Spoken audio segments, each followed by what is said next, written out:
I just realized that these boards are a good 9¼ inch wide. My saw is not a compound saw, so I might have to get the circular saw out. That's so annoying.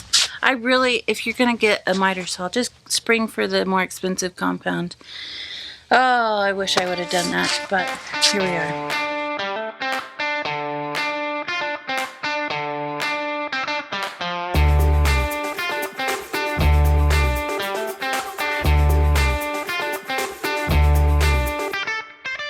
Okay, just a tiny tip when you're cutting something too small to use the stop on this setup, just do this.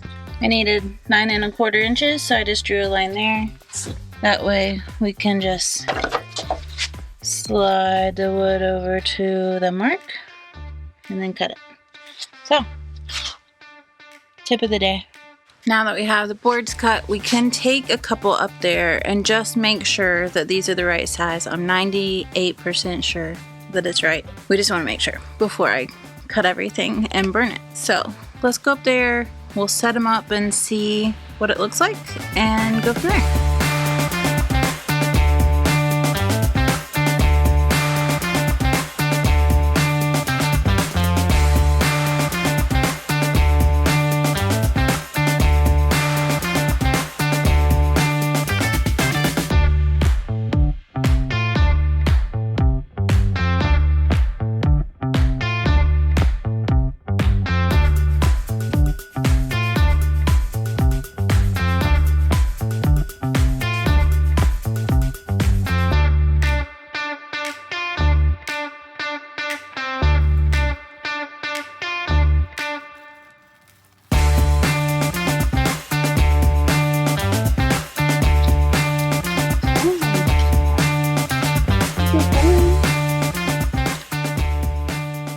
Crazy, isn't she?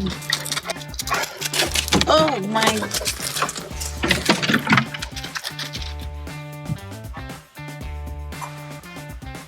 Where'd she go?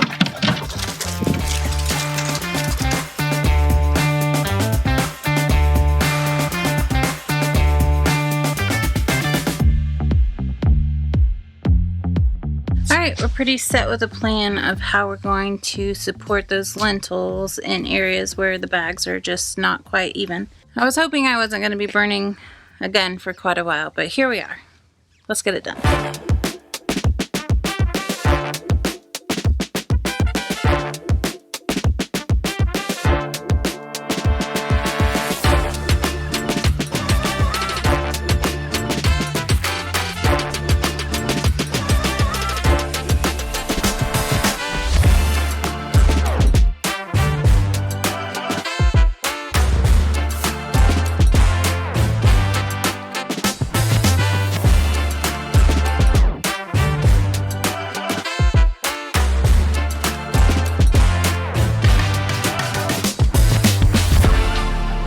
Okay, so we got all the lintels built and put up in place, but they're just kind of roughly put in.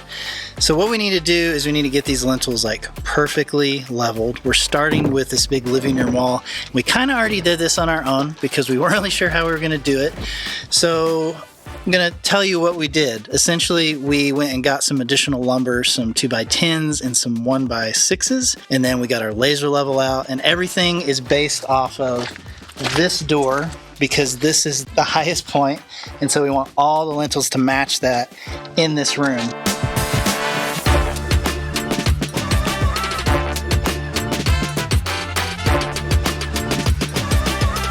So that means we're almost ready to start laying earth bags on this wall, but you know what time it is? Hurricane straps. So these straps are going to be cut and lay across the wall, and then when we lay bags over top, when we get to that final height and the bond beam is up, we will wrap it over the bond beam, cinch it down, and then our roof will connect to that bond beam. One thing we always want to do with these straps is have at least 5 bags worth of weight on them. So we'll have 4 bags and then the bond beam, so it's basically the same thing.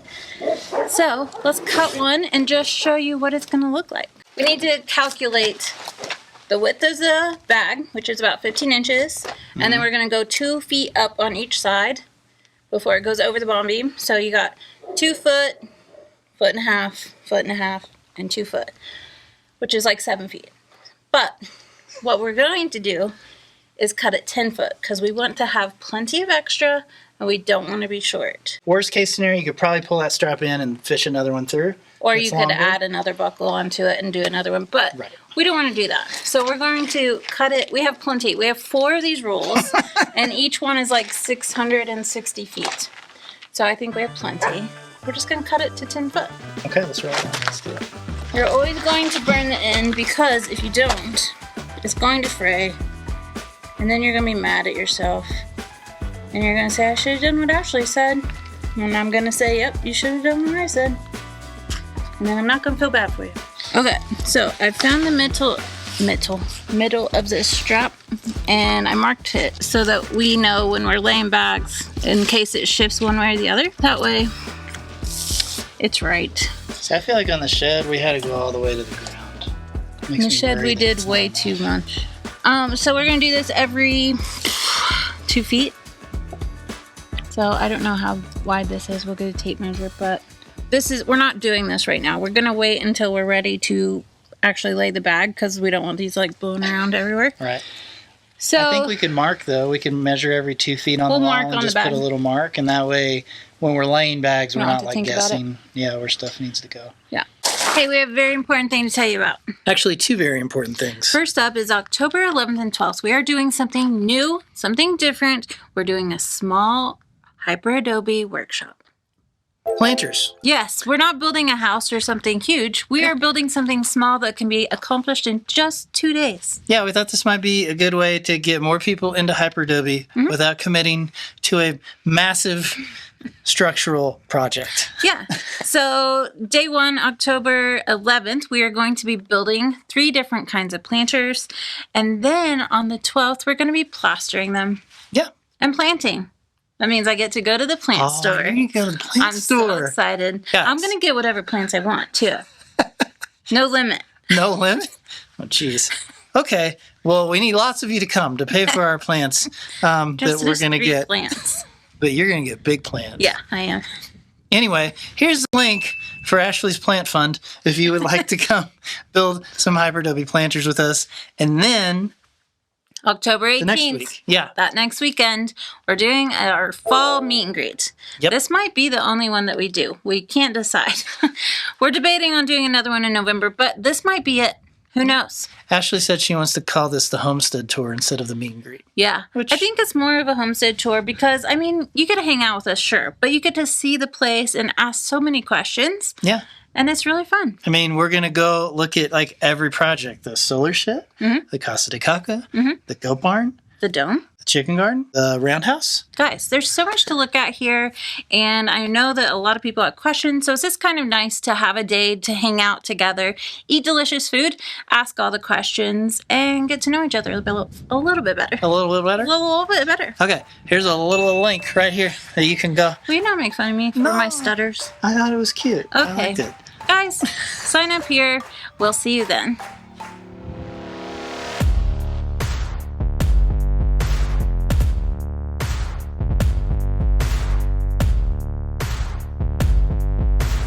So you have to be careful where you have, see how these are all interlocked?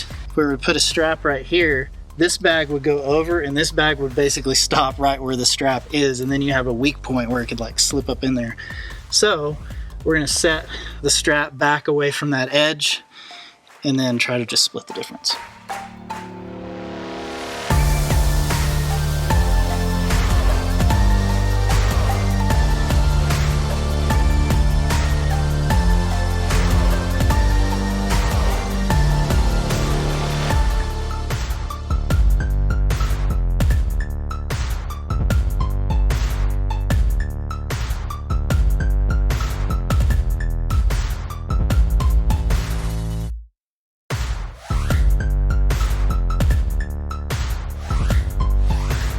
So we're focusing on this circle, the big one out here, the living room wall, because it's our lowest wall. So if you remember our roof plan, basically the center circle of this building is going to be the tallest, and then each circle will get lower.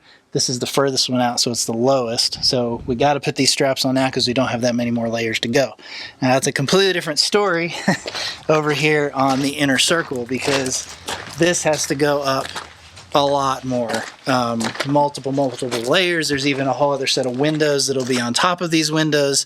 So it's going to be a long time before we get to the straps here. But start with the outside, and then as we build up, we'll keep adding those when we get to that like 5 course down from the concrete bond beam spot. Does that make sense? Nope. All right, it's time for a kitten update.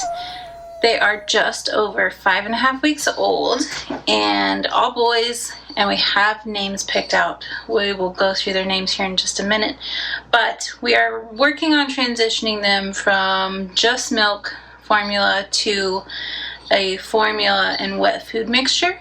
So we have a couple that are way like ahead of the others, and we have a couple little stragglers that are needing a little bit more milk. So let's feed them, and then I'll introduce you and tell you their names.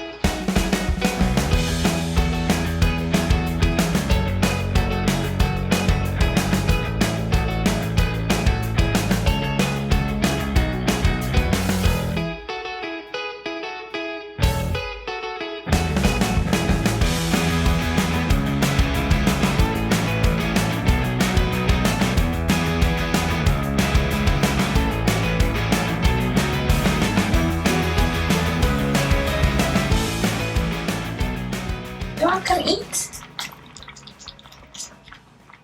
Do you want to come eat?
Okay, they were too crazy during feeding time, so I'll grab each one and tell you their names. We'll start with the littlest guy. He's the runt.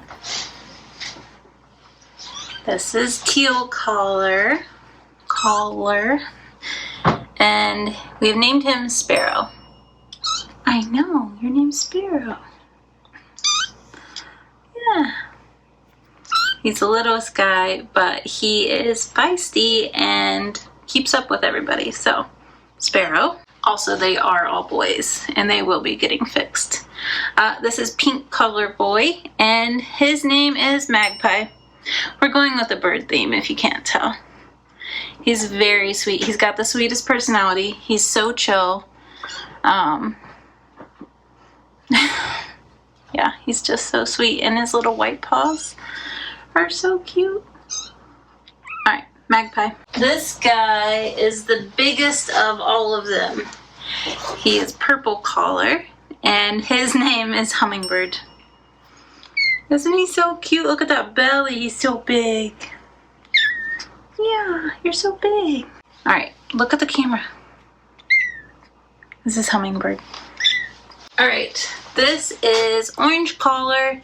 His name is Warbler. Warbler. I can't hardly say that word.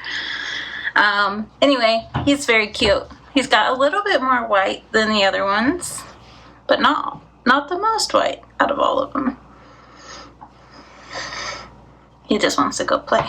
He's very sweet. Alright, this guy is my favorite, and I have named him Ducky. This is Yellow Collar. His name is Ducky. Isn't he so cute? Look at his little face. He has the most white out of everybody. And just as chill as the other ones. He's so sweet. Okay, well, they're going very fast, and they'll be getting fixed probably October, November. We'll see. And then they can go out inside and enjoy the outside. But right now they're in the barn still, being watched over because they're just too little. You wanna go play?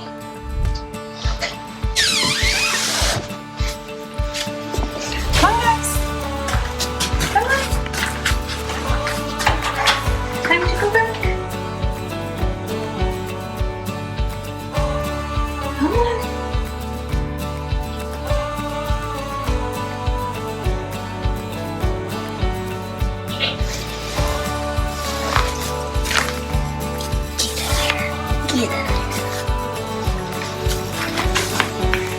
So far, the only problem that we've had is purple collar, which is hummingbird. He thinks he can nurse on all the other boys, so he is in a separate area. He's just in this box, but he does get to play with them as long as it's supervised.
There's not a whole lot else we can do tonight. We're not gonna spin up laying earth bags when it's almost sunset.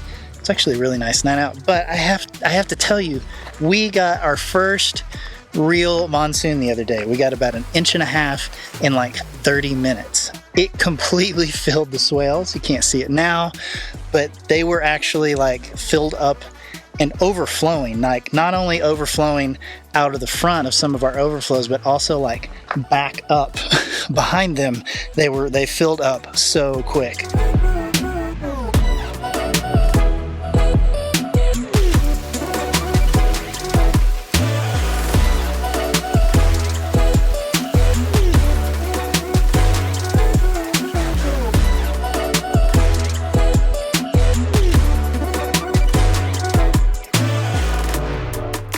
Just for reference, you can kind of see here. So Adelaide has been taking all of her goat manure and she's been putting it on the tops of the berm. So you can kind of see here, and you can see the line is right there. Like, it's very visible. That's how high up inside this berm. So it was filled up on this side. It was overflowing back over on this side.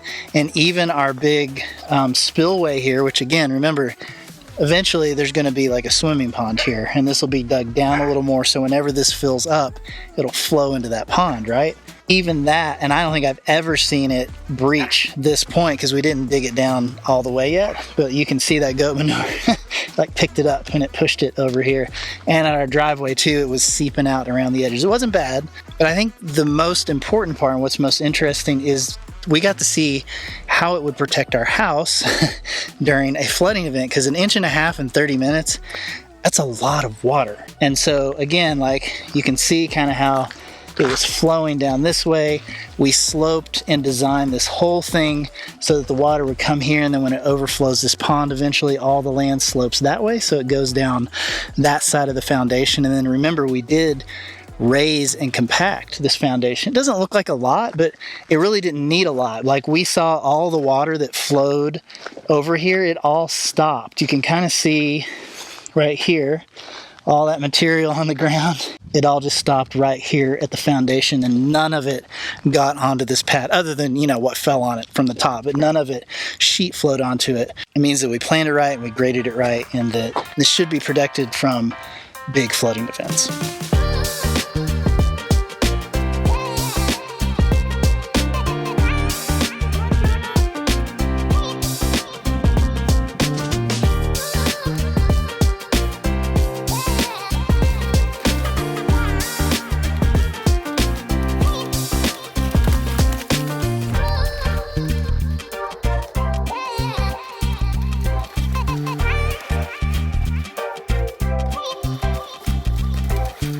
The other crazy thing is that, I mean, it was, like you saw, it was probably knee deep inside of these swales right after it rained, and then by the end of the day, almost all of that water had already soaked into the ground, which is just amazing.